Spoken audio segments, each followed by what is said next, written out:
Recording, and then we'll kick off. All right, awesome. Well, welcome everybody to our June VI user group event.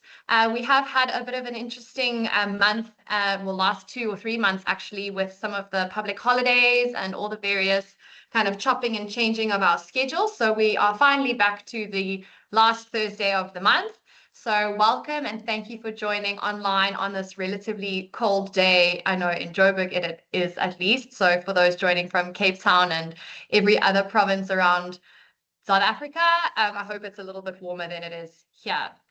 So just to introduce myself and Sven are the co-hosts of this BI user group. We are partnered with Intellect and CEDAW Analytics. So you'll see our faces quite often at these events. And welcome to today's very, very exciting event. We have a few things on the agenda. So before I jump to Anil, I'm just going to go through our rough agenda for today. So we're just going to do a new welcome. Then we'll have the BI news from Vusi, the fabric news from myself, and then on to the main event of today, which is our topic from Anil. So our guest speaker, Anil from Intellect, who will be going through data engineering with Medallion architecture in fabric. So very excited to see how all the lessons that you've learned there, Anil, and the cool things you've done. And then we'll just try and keep some time for Q&A and then have some closing. So this is our hour-long schedule for today. Just some Teams etiquette for those who are joining us for the first time online. The session is being recorded and we do upload this onto our YouTube channel after the fact. So if you'd like to enable your video, please do. But if you'd prefer for privacy reasons not to, that's absolutely fine. But please can we ask for you to keep your audio muted unless you have a question and just raise your hand first. It just helps limit distraction across the group and for the presenter specifically. So yeah, please do so. Then we really do value your feedback. We actually use a lot of our monthly feedback that you do fill out on the survey over here to actually identify new topics for upcoming months and possible speakers as well. So if there's topics of interest to you or specific things you might want to share with us, this is a community group at large, so we're always interested in new and exciting things that you are willing to share or that you're interested in. So if you pop that in there, we then try and help or use that to actually tailor our next month's agenda. So please fill that out. As I mentioned, we have a YouTube channel that we upload our videos onto. So if there's anything that you might have missed in the past, you can actually go and watch those videos there with all our other guest speakers on various other topics. So please go check that out. And we do also have a GitHub repo where we actually upload all the slides and everything from our presentations. So you can go through it in your own time as well. So that's just a note. All right, as I mentioned at the beginning, we've had a bit of a wobbly last 2 months with some of our weird dates that we've had to maneuver around. So we are back to the last Thursday of every month. Please note though, September also has a bit of a strange date, and that's just because of the public holiday that falls on the 24th of September. So all the other days will be the last Thursday of every month. All right, perfect. So back to the agenda. I'm going to hand over for the BI news, going to hand over to Vusi. So Vusi, you can take it away. Thank you, Kaylin. Good evening, everyone, once again. To start things off, I wish I had an Uzi because I am sweating bullets. So moving right along, I am Vusi Masimula, and I'm a BI consultant at CEDAW Analytics. Probably should be sharing my video as well so you guys could see me, but I'm camera shy. You'll forgive me for that. But I do have a friendly face, I promise. And there is the face. Okay, so on to the announcements for today. The first announcement is DataViz World Championships. So if you feel yourself as a guru in data visualizations, this is the competition for you. You just join in. And then the top contenders of this competition will be, they will secure a spot at the live finale at FabCon in September in Barcelona. So if you're interested in that, want more details about that, you can scan the QR code on the right. And the next announcement is Power BI Desktop 32-bit build will be deprecated. So if you are still on the 32-bit, it is advised that you move to 64-bit because from August of this year, that 32-bit will no longer be supported. So the benefits of moving to the 64-bit are performance, better security. Yes, Finn? Sorry, Busi, are you sharing something? Because if so, we're not seeing it. Oh my goodness. Okay, no problem. Thanks, Finn. I thought it was just my side. This is where I am at the moment. There's a QR code on the right. You can scan that. I'll give you a couple of seconds.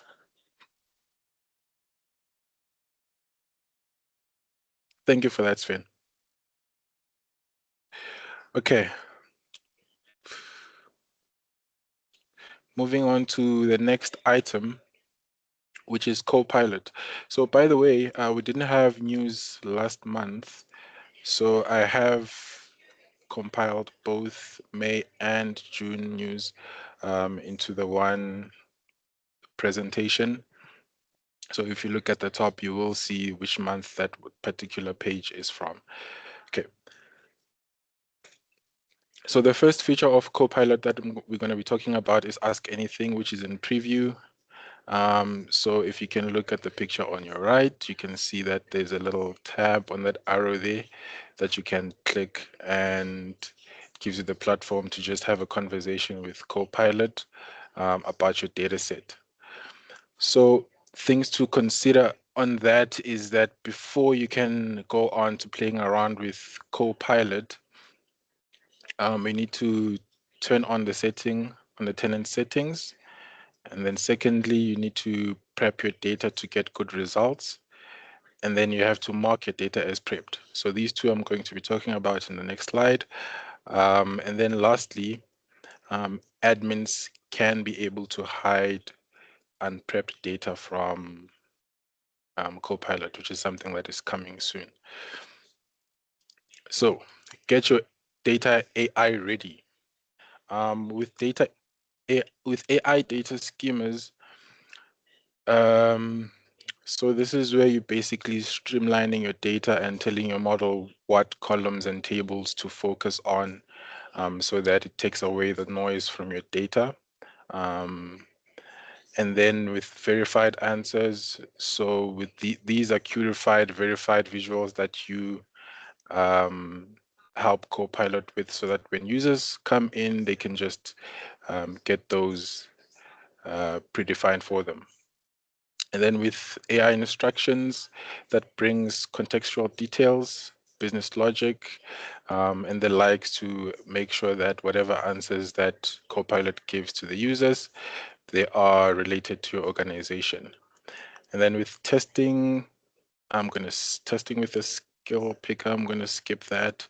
And then the last item is marking a semantic model as prepared for AI, which is something that you have to do on the settings. As you can see on that little screenshot on the right. So I am going to skip through some of the items because of time. Okay, on to the next item. We've got Fabric apps for semantic model, not to be confused with Power BI apps. So Fabric apps, they focus on mostly Fabric items, and your Power BI apps mostly focus on Power BI content. So I've listed the differences down below so you can see them, get yourself familiarized with them and know which is which. And then Copilot in web modeling, which is something that is still in preview. So this is where you can analyze your model using Copilot, and basically all the stuff that you could do on Power BI desktop. Well, not necessarily all of them, but yeah, you can do all of that using Copilot on the service. AI-powered Power BI reporting from design. So you can design a report from building a model all the way up until the end using natural language on Copilot. And then on to reporting. So automate report actions and data write back with translytical task flows, which is still in preview. Well, this particular one is still in preview. So they've been buffing up Power BI with a lot of translytical task flows, which is something that I think is quite cool. I have worked with, or I am currently working with a client that wants to send out reports to the users, but unfortunately, immediately after she gets the data from the report, she has to do some editing here and there, and then she sends it out. Unfortunately, I couldn't help her out with that because the report that she is asking for is a paginated report. So maybe that's where I should cry to Microsoft so that this can be brought to paginated reports as well. And then with persistent sorting for field parameters, which is still in preview as well. So traditionally with field parameters, when you select an item, say maybe you do some sorting, and then you click on something else, when you come back, that sorting goes away. So that has been fixed. And then I'm going to skip the list slicer. Okay, the date picker for slicers. This is one of my other favorites. So say, for example, you've worked on a report for a client last month, and then this month they come back saying, no, my report is defaulting to last month. So this is because when you published the report, the slicer had last month's dates active. So now you have to change the dates again, which is something that I think maybe should have been released a while ago. I'm happy with this release as well. And then auto expand options for matrix, row, and columns headers. So this is something that is there, but isn't really there. So at the moment, when you, well, not that, previously before this feature, when you'd save, you'd have to save the visual, you'd have to save the report considering the state of the visual, so that the client, if they like it expanded or not expanded when they open the report, they get it as they like. So now I like the fact that it doesn't matter what's the state of the visual or the page. When you save the report, you can just go onto that auto expand option to sort that issue out. And then matrix and table fixed with conditional formatting. So now you can also format the width of your columns, which I think is pretty cool. And then onto modeling. We've got data DAX, user defined functions, which are now generally available. You can look up more into that. And then lastly, we've got DAX query view results, grid with filtering and sorting. This is one of my favorites as well, purely because once upon a time, I had to work on a report for a client, but I didn't have access to the semantic model, so I was working on a thin file. And fortunately, at the time, there was DAX query view, which was new, and at the time, it was something very beautiful. It helped a lot, but the problem with that is when you're trying to understand data, when you're working with data and you have to constantly write queries to sort and filter, it can take away some time and effort from you. So the fact that this is available for just clicking just makes life a whole lot easier. That's it for me. Awesome. Thank you so much, Vusi. There's lots of updates coming through from Microsoft Fabric and Power BI just in general. So it's really hard to keep up with everything they're doing, but some really valuable changes are coming through for sure. So thank you so much. Awesome. Thank you, Over Gillian. onto the Power BI, the Fabric news. Just bear with me, please. All right. Perfect. So Fabric news, there's also a significant amount of Fabric news that has been coming through the pipeline over the last few months. So for today, and just for interest of time, I've limited it to some of the most, I think, valuable updates that have come through, but there are so many. So please go and check out the Microsoft blog for Fabric. They actually release quite a few different articles every month on how to actually use some of these new features as well, with some active tutorials. So if you're trying to just keep upskilling on what they're doing all the time, I'd really recommend going and having a look there. I will share the links to those locations in the chat as well, so you can go and look after this. But basically, from a June perspective, this actually encapsulates a bit of May and June news, so it's quite holistic. But the general availability updates are all about enterprise deployment, but they're also still focusing quite heavily on features that speak to developer readiness, operational reliability, and real-time analytics. So one very cool upcoming event happening at the end of September and beginning of October, it is an online event, but it's the European Microsoft Fabric and SQL Community Conference. And you can actually register and sign up using this QR code here on the right. But a very nice tidbit is if you actually use these codes at the top, you can actually get 200 euros off your registration, which is quite a significant amount. So it's a limited time promotion, I guess, of these codes, registration codes. So if you are interested and would like to sign up, I would recommend doing that sooner rather than later. It does seem like quite an interesting few-day conference, so would really recommend looking into that for those who are keen. I will also share that QR code in the chat after this too for those who need it. Awesome. So onto some preview features. I have only selected 3. There were about 300. So I limited it down quite considerably to ones that I thought were quite interesting. And they kind of look at 3 main areas. So the first being smarter data management and governance, the second being AI-assisted development and data interaction, and then warehousing. So these are kind of the 3 pillars that I've seen a lot of preview features being released with.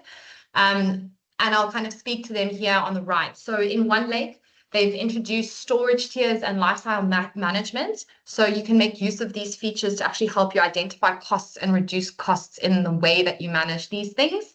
So that's quite a good one. And item size reporting has also become a preview feature. And this actually allows you, if you're a workspace administrator, to actually visibly see your insights into your storage usage as well. So just to help you manage and maintain your environments a little bit better. That's quite a nice new preview feature. Then on an AI-assisted dev and data interaction side of things, there's lots going on here, but they've got a creator agent experience, the NL to SQL, which is natural language to SQL accuracy enhancements. So they've improved how the kind of AI algorithms working with your query, your SQL queries, so that it's more accurate with the results that it returns. Preview runtime capabilities, and many, many more. There were about 5 more features under this domain as well. So if you're interested in AI-assisted dev and just dev interaction with AI, I would go and have a look at the preview features.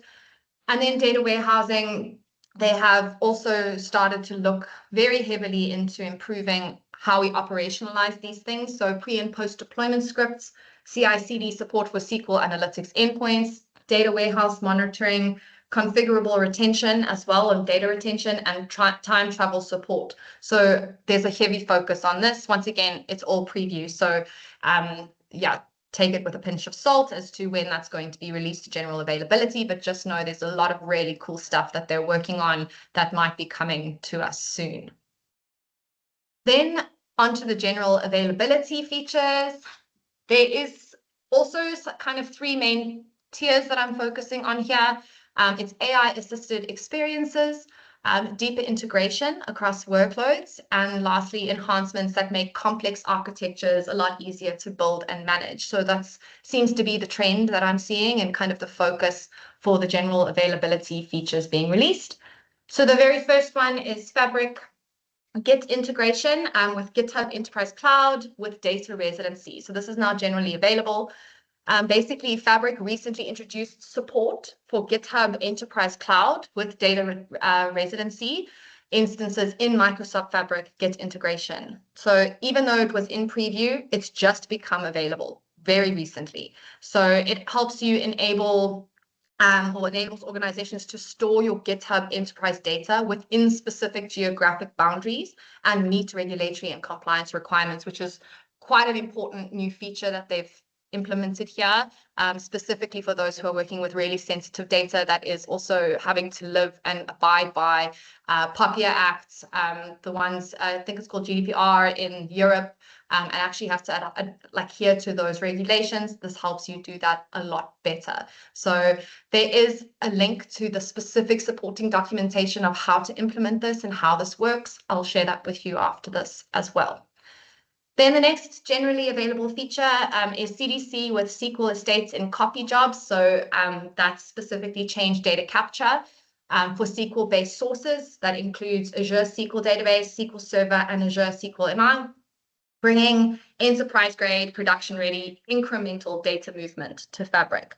So basically, this native CDC support, the copy job can actually automatically capture and replicate inserts, updates, and deletes directly from supported source databases. So it helps keep your destination continuously in sync without complex pipeline logic. So this is quite a valuable feature for those doing a lot of kind of ETL work where you need very seamless replication and copy without the overhead. Yeah, so it really helps eliminate the need for manual change tracking or custom incremental logic. So for those of you working quite heavily with managing data that needs to change frequently and across environments, keep an eye out for this one. Then the last generally available feature that I'll speak to today are the AI functions. So new models, no package dependency, and better usage stats.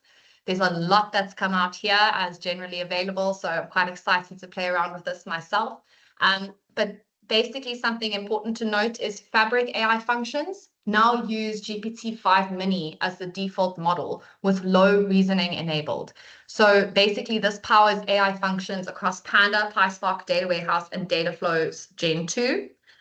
For more sophisticated transformations, users can configure the GPT 5.1 or tune the reasoning effect parameter for additional compute and higher quality results. So that's just something to note.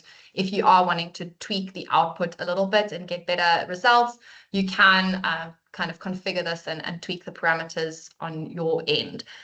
A very important note, Microsoft Fabric are retiring the older GPT 4.1 model series. So pipelines pinned to this series should migrate to the new one. And those pinned to GPT 4.1 Mini should migrate to GPT 5 Mini. So it's just something to know. If you are using this, you might need to go and update some of your integrations and pipelines. They've also simplified the PySpark AI function chaining. So the PySpark.ai interface now stays bound to the results schema. So chains like summarize to classify no longer require intermediate data frames. So that's quite a nice addition. In addition, PySpark also supports DFAI stats for detailed token usage after any AI function call, including reasoning token breakdown. So that's really helpful for those very working very heavily with PySpark and these kinds of functions. Yeah, so that is a bit of the Fabric news.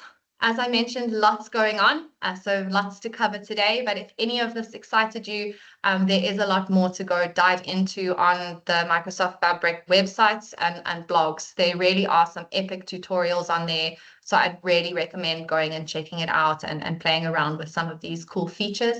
They also go into a lot more depth into how this works under the hood for those who are a bit of a nerd like me and like to think or see how these things actually execute behind the scenes. So if you're interested in that, go check it out too. All right, cool. Now we're on to the main speaker. Just give me 1 second. Just going to chop my screen.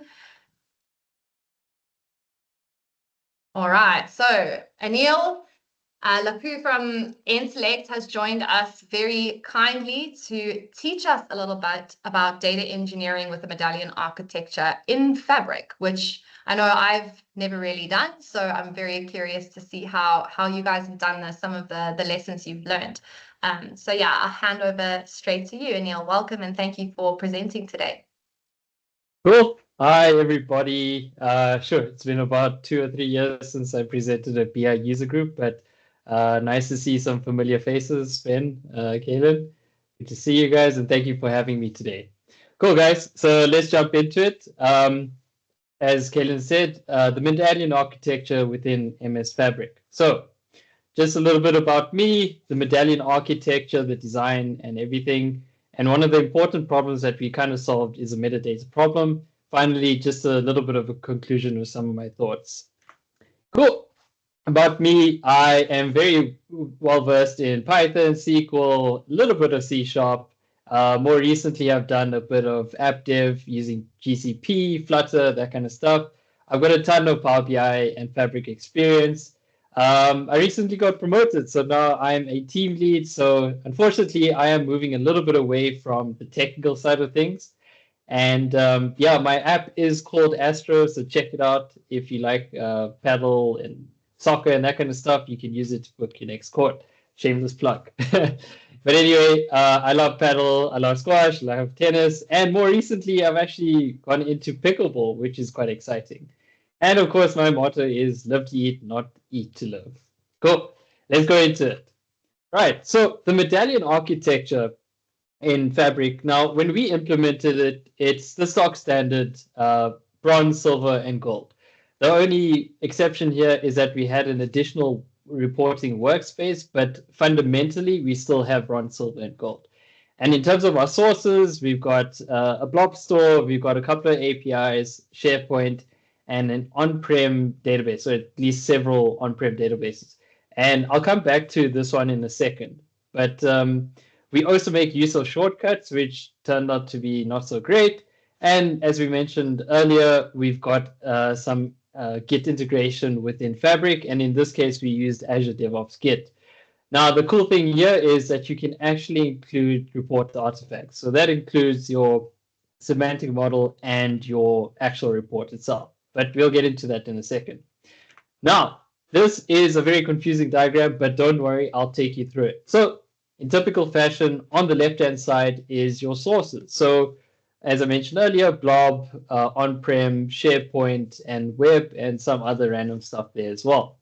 And if we go to the top, if you follow the arrow, you'll see that we start off with our dev layer, development layer, and we start off into bronze. So we've got a couple of pipelines that fetch data from source. We do a little bit of transformation, and in this case, we do hash the data because it is sensitive. So we do hash the data before it lands in our lakehouse, and then there are connecting pipelines between silver and gold as well. But between that are shortcuts. So if you have a process in dev silver and you need to connect to some data in the bronze lakehouse, there is a shortcut that we have created to allow you to see that. Very cool idea. I like it. It works pretty well. However, when it comes to source control, it can be a little bit of a nightmare, especially if you parameterize. But we'll get to that in a second with the metadata problem. But ultimately, like I said before, bronze, silver, and gold, and then we ultimately read from the gold layer in our reporting workspace. Note that our dev capacity is at a comfy 64, F64. That's just the SKU for the capacity of the Fabric environment. Our prod environment is running on a 128, just FYI. Cool. So we sliced it in a horizontal layer, but let's look at it at a vertical layer. So we've got our dev bronze and we've got our prod bronze, but what connects it between the two is Azure DevOps, the repo, and ultimately we source control the artifacts, and using the Git integration in Fabric, we are able to pull the new code into our production workspace. So that's kind of looking at it from a vertical point of view. Then on the reporting side, we also use Azure DevOps Git, which is very, very cool. So you can store your semantic model and your report. Just FYI, we split it up. So because we're using incremental refresh, it means the size of our semantic model is tiny. It's only like a couple of days worth of data as opposed to having this massive 10 gig semantic model. So that's a immediate benefit of this, and you can actually source control it. So if anything does go wrong, you can simply just revert it. So yeah, on the reporting side, pretty simple, pretty straightforward. If I go back one, you'll notice that with our bronze, silver, and gold workspaces, we don't have a UAT. This was actually one of the customers' requirements because they didn't really see a need for UAT. The only time we actually have UAT is with our reporting workspace, where we actually have a dedicated audience for UAT. So it kind of made sense, and it did simplify things. But if we have a look over here, I count exactly 9 workspaces. And you may be thinking, oh my goodness, why so many workspaces? Well, we'll get to that in a second, don't worry. Cool. But now, here's a major problem. So I'm in dev, and I've dev all my work, I've tested it, it's looking good. But now how do I deploy it to the next environment? So if you look at your artifacts within Fabric, Gen 2s in particular, when you set the sync destination, you're actually hard coding it to the dev environment. So if you're in dev bronze and you sync to the dev bronze lakehouse, it is going to be fixed to that location. So if you decide to deploy just like that over into prod, you're still going to be pointing to dev, unfortunately. We did have a look at investigating deployment pipelines. However, we noticed there was a limitation on the parameterization and what you could actually parameterize. And then source controlling that kind of stuff also seemed to be a bit of an issue.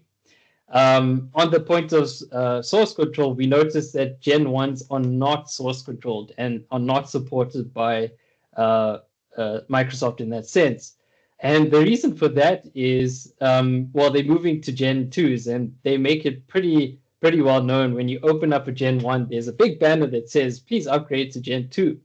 However, in our case, our on-prem databases and gateways are very, very old. They have a very old gateway version, and unfortunately, Gen 1s are the most compatible with those gateways.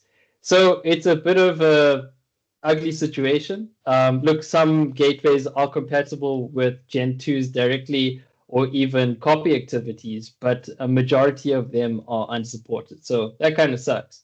That means that you can't actually do deployment because A, it's not source controlled, and B, you have to manually create the Gen 1 in your dev and production environment.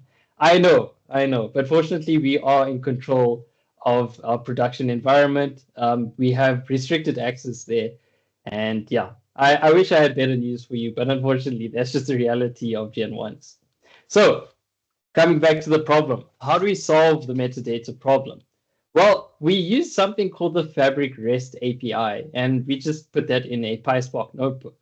And you can see there's a little bit of snippet of code there where we instantiate the client, and to get all the Gen 1 artifacts, basically all the Gen 1 data flows, we just use that one endpoint. And any other artifact except Gen 1, this includes data pipelines, Gen 2s, copy activities, data pipelines, and what's the other thing? Copy jobs as well. All of those artifacts, and even lakehouses as well, fall part of that endpoint. So you can have access to all the artifacts within your workspace. Now we take all of that information and we basically put it into a table, which we then reference later. Yeah, so enough talking. Let's have a look at how that's actually being used. So apologies for the crude diagram, but this is an example of our metadata-driven approach pipeline. So we developed this pattern called the Gen 1, Gen 2 pattern.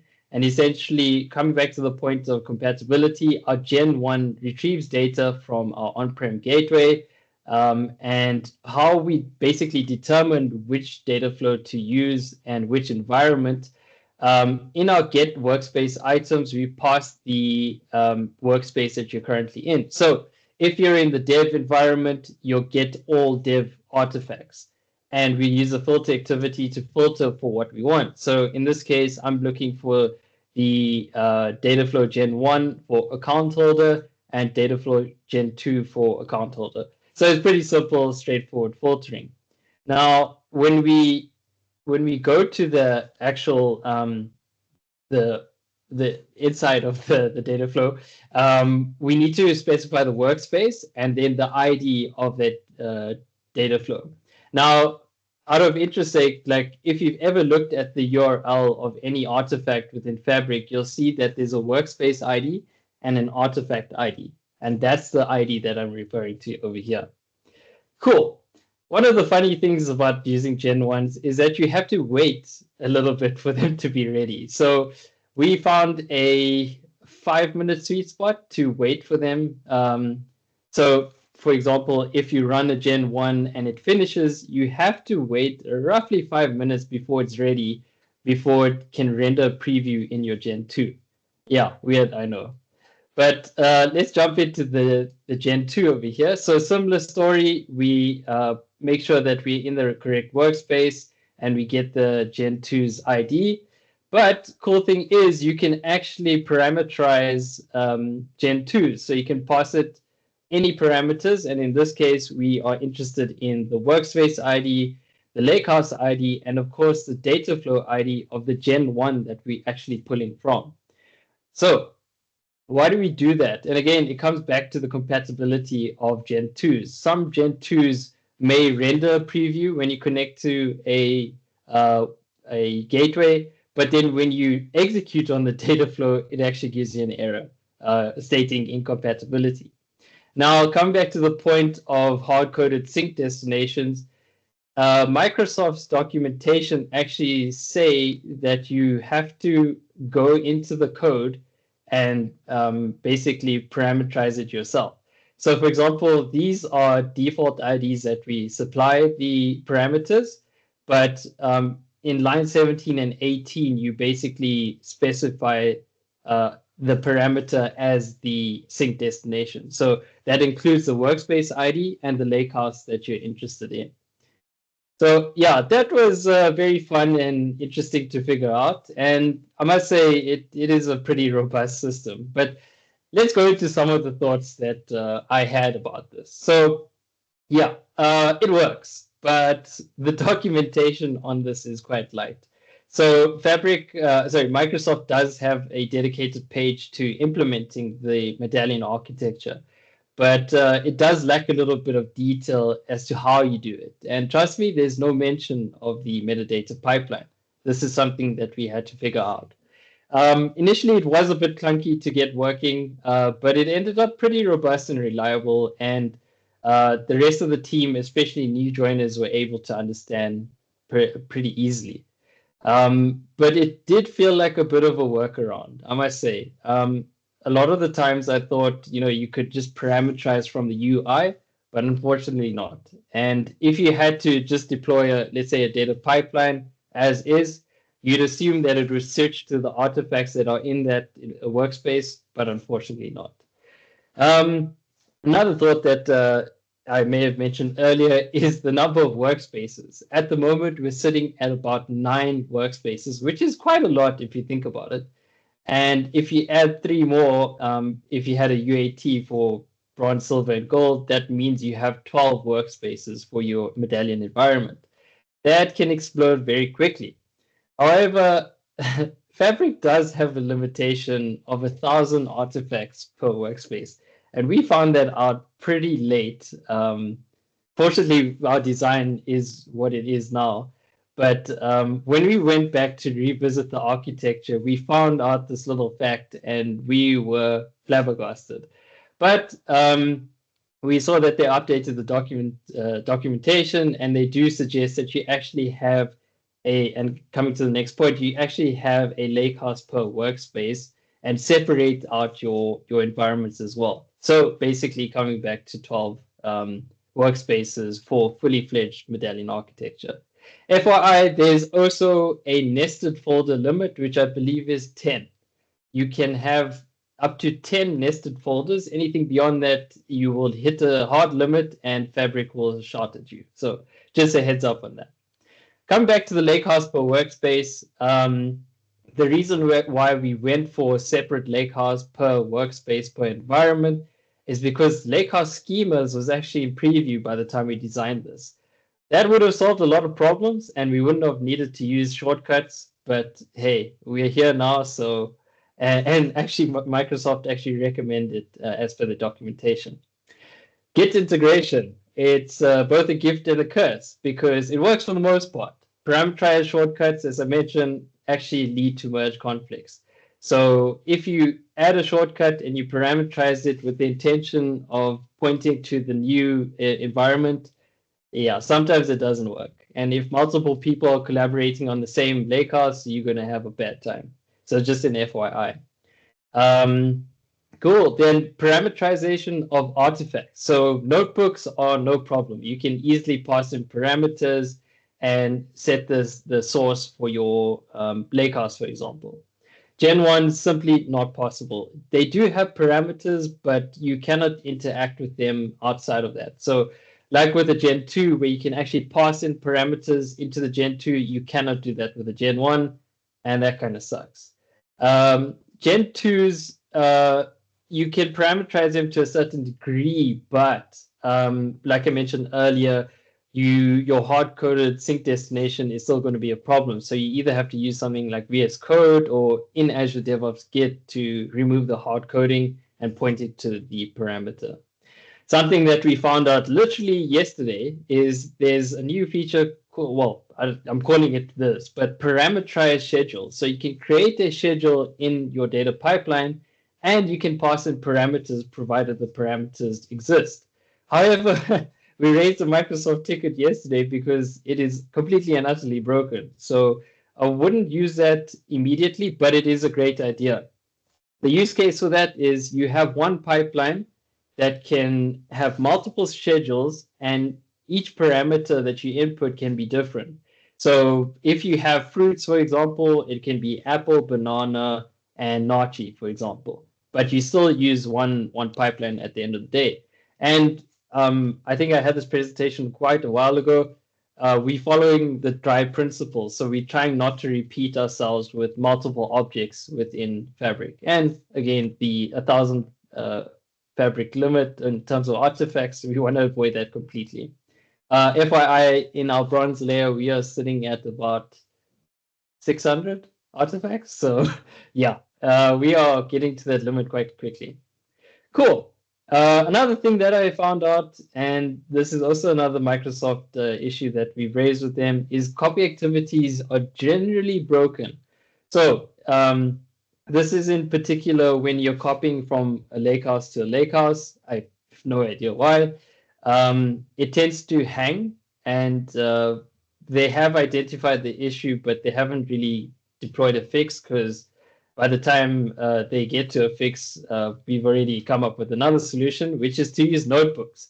So notebooks can do the exact same thing, but way faster. So there's actually a huge benefit.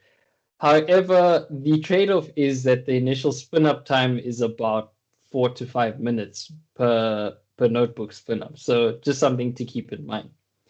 And then finally, the source controlling of reporting artifacts. As I mentioned earlier, if you're doing incremental refresh, this is wonderful because you get to split up your semantic model and your report visuals, and everybody wins. I haven't encountered a bad thing about this. So yeah, a lot of fun and effort went into this, but this wouldn't have been possible without my team. As you can see here, Keegan, Hendro, Tala, Chantal, and Gerald, thank you so much for all your contributions to the Medallion architecture and Fabric. Wouldn't have been possible without you guys. And on that note, that is my story, guys. I hope you enjoyed that, and I'm open to any and all questions.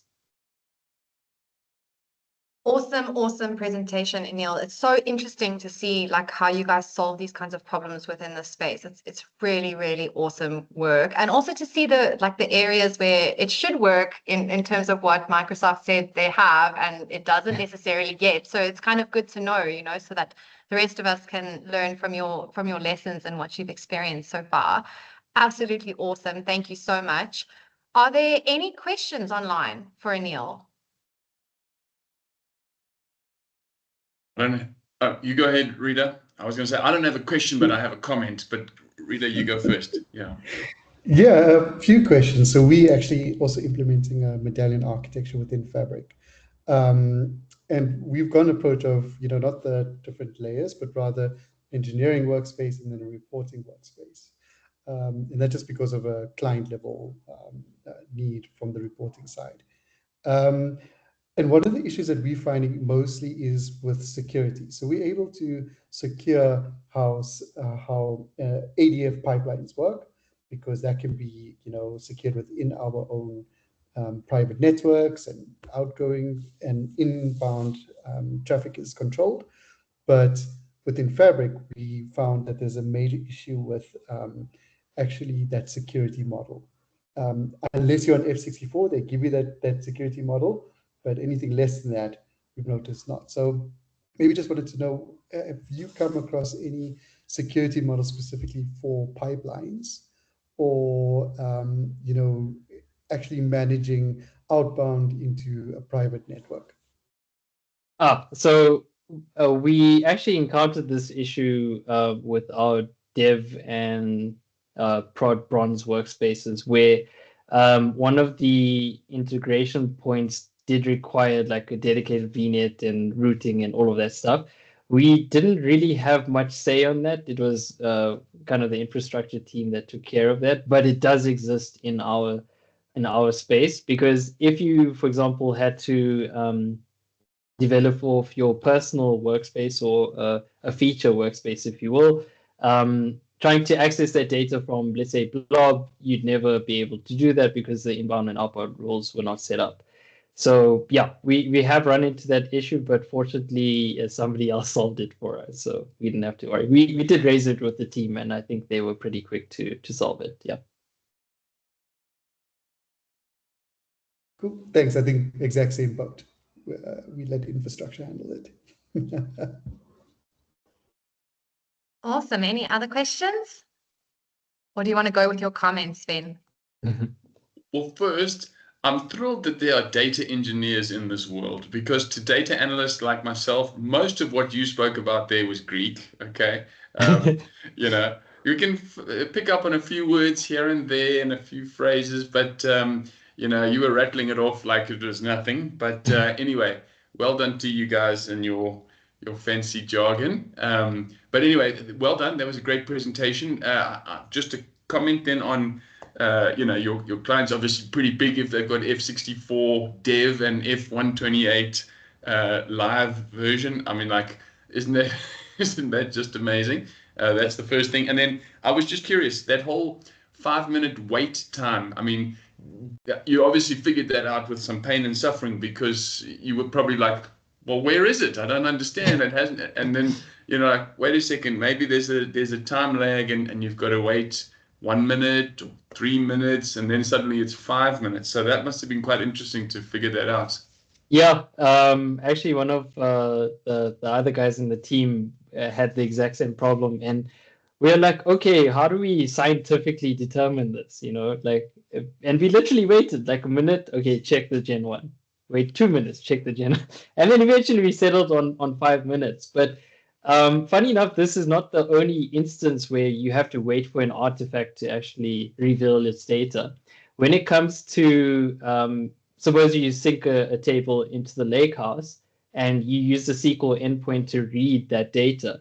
The SQL endpoint itself actually has to refresh first before the data becomes available then. So again, there's a clear distinction between the lakehouse and the SQL endpoint, which is just a layer on top of that lakehouse.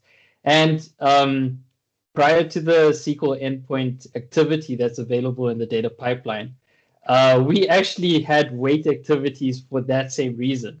So we'd wait about 5 minutes, give or take, for the SQL endpoint to refresh before it became available for us to consume that data, which we thought was wild. But yeah, now we've found other ways where you can actually force the SQL endpoint refresh via the notebook. So using a little bit of Python/PySpark, you can actually refresh it at will and on demand, and for a particular table, not the entire thing.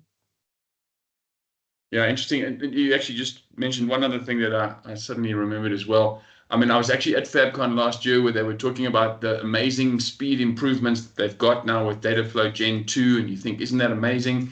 And then more recently, we've had this experience exactly like you've had, where you said, notebooks are actually just so much better. Okay. And I mean, until you've done the comparison between the two, you think, oh, well, they must be basically the same. I presume they'd be the same, until you say, but hold on, let's try the notebook story. And it's just astonishing, the difference. Yeah, exactly.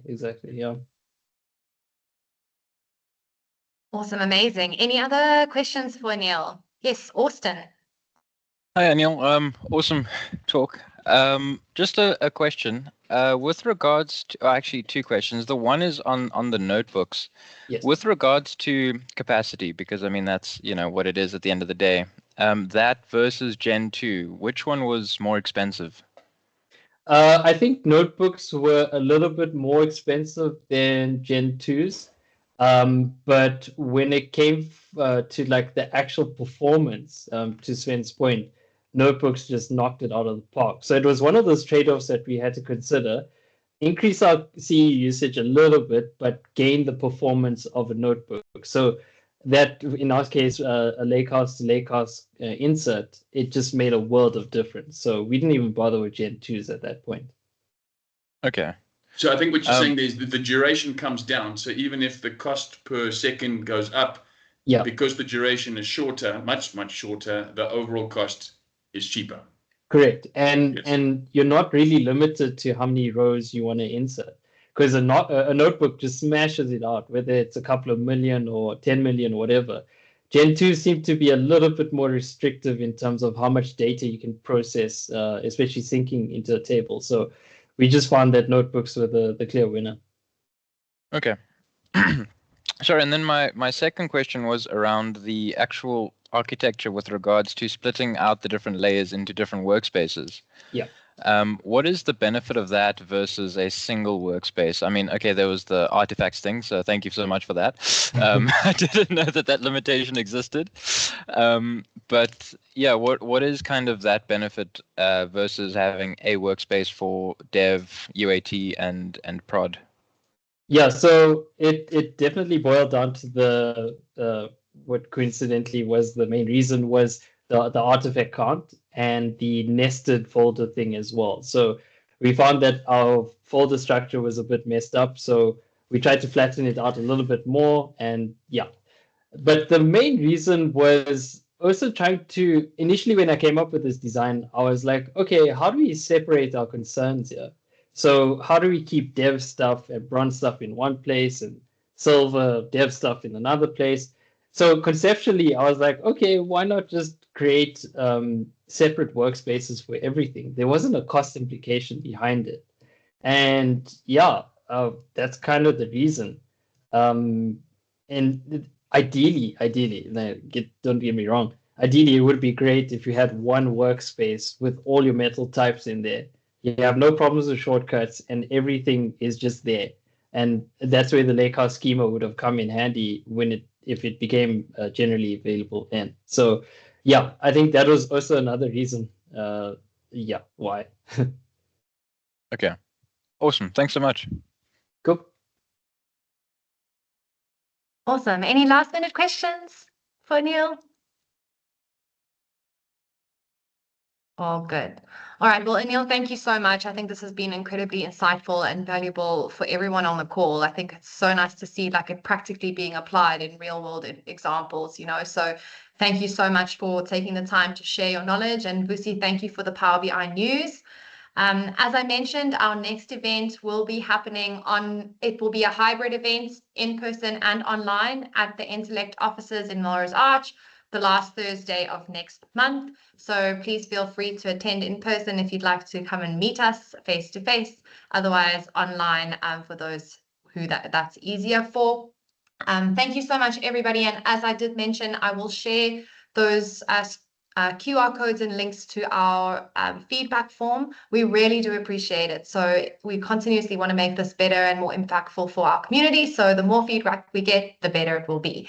But thank you, everybody, for the time. And I hope you all have a wonderful rest of your day and weekend ahead. Thanks, everybody. Have a good evening. Bye. Thanks, Thank Anil. you. Well done, Bye. Kaylin. Well done, Vusi. Thank you. Thank you. Bye, guys.